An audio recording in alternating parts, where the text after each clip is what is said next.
Good morning students. Let's continue our chapter number 3, that is synthetic fibers and plastics.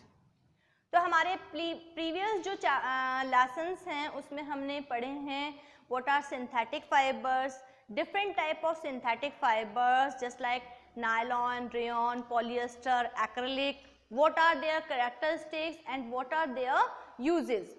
उसके बाद हमने ये भी पढ़ा that what are plastics. Plastics are made up of polymers just like synthetic fibers. जैसे synthetic fibres polymers के बने हुए होते हैं वैसे ही प्लास्टिक्स भी पॉलीमर्स के बने हुए होते हैं. और फिर हमने पढ़े two types of plastic, thermoplastics and thermosetting plastics and their comparison. अब हम नेक्स्ट टॉपिक पढ़ेंगे आज के लेसन में that what are the characteristics of plastics, कि प्लास्टिक्स के क्या कैरेक्टरिस्टिक्स हैं, किन वजह से हम जो different wide range of articles हम प्लास्टिक्स के देख रहे हैं, they have replaced a number of articles made up of metals and wood. Plastic ने पहले जो भी आर्टिकल्स मेटल्स या वुड के बनते थे उनको रिप्लेस कर दिया है. अब वो आर्टिकल्स प्लास्टिक के बनने लगे हैं. ऐसा क्या वजह है, ऐसी क्या कैरेक्टरिस्टिक्स हैं, ऐसी क्या एडवांटेजेस हैं प्लास्टिक को यूज़ करने के जिसकी वजह से हम प्लास्टिक्स यूज़ कर रहे हैं. तो यही आज का हमारा टॉपिक है that what are the characteristics of plastics. So the first characteristic of plastic is that plastics are light, strong, durable and easy to handle. Plastics जो हैं वो बहुत लाइट वेट होते हैं. जैसे कि हमने जनरली भी देखा है प्लास्टिक्स के जार्स हैं, बॉटल्स हैं, फर्नीचर हैं, बहुत सारे हाउस होल्ड थिंग्स जो हैं वो प्लास्टिक के बने हुए होते हैं क्योंकि वो कैसे होते हैं, लाइट वेट होते हैं. और इसकी इसी प्रॉपर्टी की वजह से एयरक्राफ्ट्स या स्पेस क्राफ्ट्स के बहुत सारे जो पार्ट्स हैं वो प्लास्टिक्स के बने हुए होते हैं ताकि उनका वेट कम रह सके. इसी के साथ दे आर स्ट्रॉन्ग. प्लास्टिक्स से बने हुए जो आर्टिकल्स होते हैं वो स्ट्रॉन्ग होते हैं, इजीली ब्रेक नहीं होते हैं. जनरली जैसे कि हमने देखा है कि कोई आर्टिकल अगर मान लीजिए ग्लास का बना हुआ है और वो अगर हमारे हाथ से स्लिप हो जाता है या रखने में थोड़ी सी भी हमसे मिस्टेक हो जाती है तो वो टूट सकता है. पर अगर वही चीज़ प्लास्टिक की बनी हुई होती है तो वो इजीली ब्रेक नहीं होती. Means they are strong, then they are durable, easily break नहीं होते हैं, खराब नहीं होते हैं, तो लंबे समय तक चलते हैं. नेक्स्ट है इजी टू हैंडल. प्लास्टिक के आइटम्स जैसे कि हमने पढ़ा लाइट वेट होते हैं, इजीली फोल्ड हो सकते हैं. कुछ आइटम्स ऐसे होते हैं जैसे कि बड़ी टेबल है पर हम उसको इजीली क्या कर सकते हैं, फोल्ड करके रख सकते हैं. कहीं पे भी छोटी सी जगह पे हम उसको इजीली रख सकते हैं, टूटते नहीं हैं. इन सब कैरेक्टरिस्टिक्स की वजह से हम ये कहते हैं they are easy to handle. So this is the one of the property of plastic. Next property is they can be moulded into any desired shape and size. Plastic को हम किसी भी डिजायर्ड शेप में, चाहे वो किसी toy की में हो, बॉटल में हो, फर्नीचर हो या कोई और चीज़ हो, कोई और कंटेनर हो, किसी भी शेप में इजीली मोल्ड कर सकते हैं और उसको कोई भी साइज भी दे सकते हैं, छोटे से छोटा और बड़े से बड़ा. तो हम उसको किसी भी डिजायरेबल जैसा हम चाहते हैं वैसा शेप और साइज दे सकते हैं.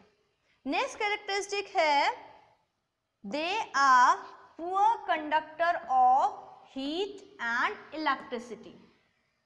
तो नेक्स्ट कैरेक्टरिस्टिक है that plastics are poor conductor of heat and electricity. तो सबसे पहले ये जानना जरूरी है that what do you mean by poor conductor. Poor conductor का मतलब क्या होता है? So the some substances are there that do not allow heat or electricity to pass through them. कुछ ऐसे सब्सटेंसेस होते हैं जो अपने में से हीट या इलेक्ट्रिसिटी को पास नहीं होने देते हैं।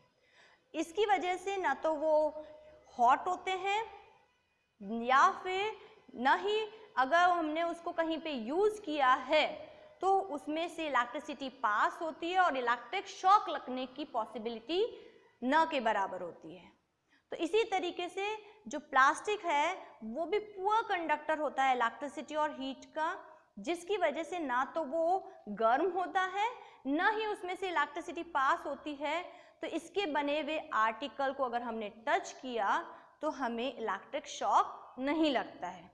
और इसी प्रॉपर्टी की वजह से, पुअर कंडक्टर ऑफ हीट की वजह से जो हमारे डिफरेंट यूटेंसिल्स हैं उनके हैंडल्स या कुछ यूटेंसिल्स ही जो हैं वो प्लास्टिक्स के बने हुए होते हैं।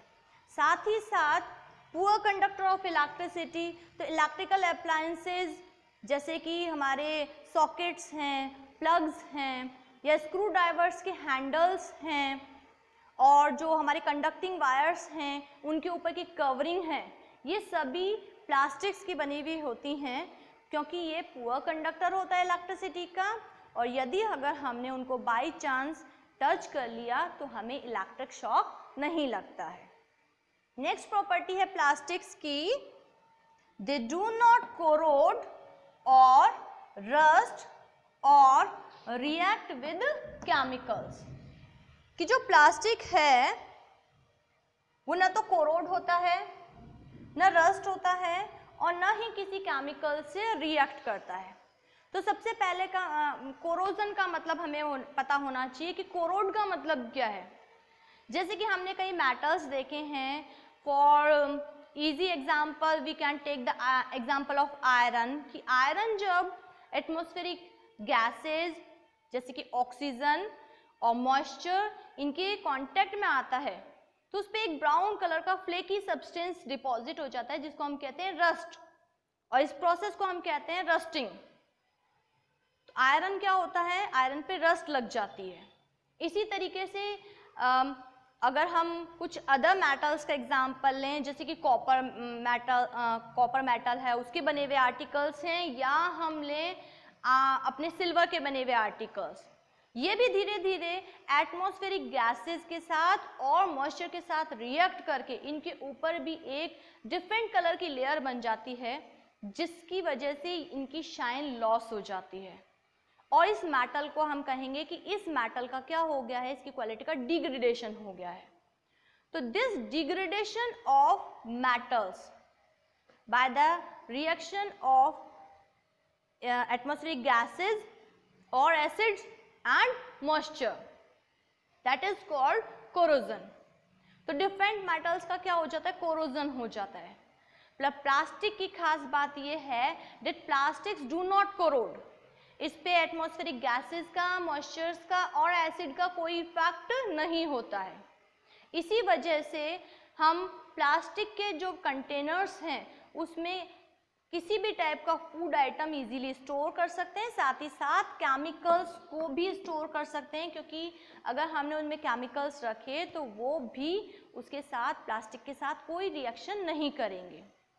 इसी वजह से प्लास्टिक के जो कंटेनर्स हैं उसमें हम आराम से हमारे पिकल्स, जैम्स, जेलीज अच्छी तरीके से स्टोर कर सकते हैं, क्योंकि दे कंटेन एसिड। अगर हम उनको मेटल्स में रखेंगे तो वो उसके साथ रिएक्ट करके पॉइजनस सॉल्ट्स बना सकते हैं, और क्योंकि प्लास्टिक उनके साथ कोई रिएक्शन नहीं करता है, we can store all the food items in the plastic containers. Next characteristic है that plastics can be made on a large scale and some types of plastic can be recycled। जो plastics हैं हमें पता है they are made from chemicals. तो chemicals की help से हम प्लास्टिक्स को इंडस्ट्रीज में एक लार्ज स्केल पर इजीली प्रोड्यूस कर सकते हैं। जैसे कि अदर मेटल्स हैं जो कि हमें अर्थ क्रस्ट से मिलते हैं, या वुड के जो आइटम्स हैं, क्योंकि they are non renewable resources, they take millions of years to form, क्योंकि but the plastics are made from chemicals, they can be produced in industries easily, so they can made in industries on a large scale. Next है इसका that some plastics can be recycled. हमने पहले भी पढ़ा है जैसे कि thermoplastics हैं, उनको हम क्या कर सकते हैं, इजीली हीट कर सकते हैं और मोल्ड कर सकते हैं अपनी डिजायर्ड शेप में और साइज में। तो हम ये कह सकते हैं कि कुछ प्लास्टिक्स ऐसे होते हैं जिनको हम क्या कर सकते हैं, रिसाइकल करके और नए आर्टिकल्स बना सकते हैं। नेक्स्ट है हमारा that plastics are waterproof and airtight. Plastic से जो हम आर्टिकल्स बनाते हैं वो वाटरप्रूफ होते हैं और एयर टाइट होते हैं, क्योंकि प्लास्टिक की प्रॉपर्टी है कि वो वाटरप्रूफ होता है, they do not absorb water. इसीलिए हम प्लास्टिक से वाटरप्रूफ आर्टिकल्स बनाते हैं, जैसे अम्ब्रेलास हैं, रेनकोट हैं, कुछ जैकेट्स हैं या बैग्स हैं। ये डिफरेंट वाटरप्रूफ आर्टिकल्स हम इनसे इजीली बना सकते हैं। साथ ही साथ हम इनसे एयर टाइट कंटेनर्स बनाते हैं जिसमें हम किसी भी तरीके का फूड आइटम इजीली स्टोर कर सकते हैं। और इस तरीके से हम अगर इन एयर टाइट कंटेनर्स में अपने फूड आइटम को स्टोर करते हैं तो वो लंबे समय तक खराब नहीं होता है। It do not spoiled due to oxidation. इसी तरीके से हम ये देख रहे हैं कि जो प्लास्टिक है उसमें बहुत सारे ऐसे कैरेक्टरिस्टिक्स हैं जो कि बहुत ही यूजफुल हैं, जिसकी वजह से धीरे धीरे प्लास्टिक ने मेटल्स एंड वुड के आर्टिकल्स की जगह ले ली है। So these are the characteristics of plastics.